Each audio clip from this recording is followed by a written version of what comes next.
plein repos dans son panier, ma chienne va déclencher une très forte crise d'épilepsie. Je suis en rendez-vous avec ma collaboratrice et alerté par les bruits de tremblement, j'apprends à ma chienne.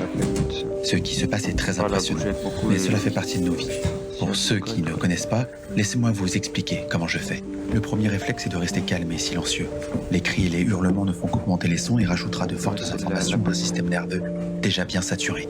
Je vais baisser une partie des stores afin de baisser l'intensité lumineuse.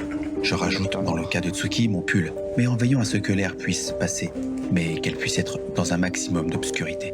Et ensuite, le plus dur, on attend. On ne touche pas le chien. On n'essaie pas de retenir les membres de bouger. Les contractions musculaires sont d'une intensité incroyable.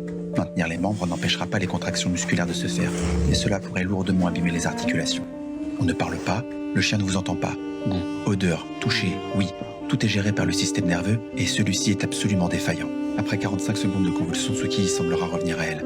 Mais je vois à ses yeux qu'elle n'est pas tout à fait là. Je ne peux pas encore la toucher. Elle va alors essayer de se lever, mais une deuxième crise se déclenchera. Je vais donc continuer de garder mon calme. Cet épisode épileptique est exceptionnel, ce n'est que la deuxième fois qu'elle fait une double crise. Mais je dois rester concentré et appliquer les règles. Et surtout la principale, rester calme. 45 autres secondes plus tard, elle finira par s'arrêter. Je vais attendre que ma chienne récupère complètement, car on voit qu'il lui reste encore quelques effets de convulsion.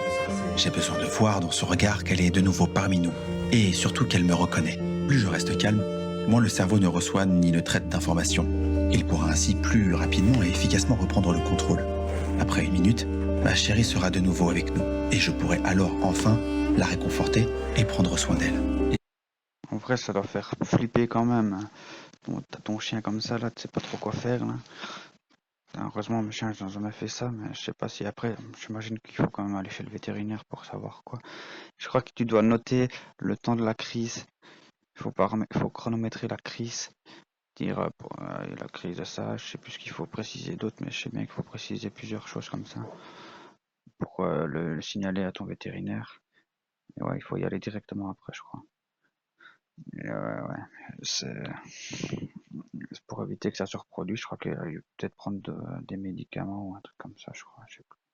Et surtout, très important, pensez à filmer. Les médecins, que ce soit vétérinaires ou pour les humains, demandent toujours de filmer les crises, car elles sont une source précieuse d'informations. Intensité, durée, endroit où a commencé la crise. Toutes ces informations permettront de comprendre les mécanismes de déclenchement, constater les récurrences, observer l'intensité des crises et donc leur évolution. Et ainsi, nous pourrons ajuster la médication. Voilà comment je gère une crise d'épilepsie. Ce n'est bien sûr pas simple, mais c'est notre vie avec Tsuki.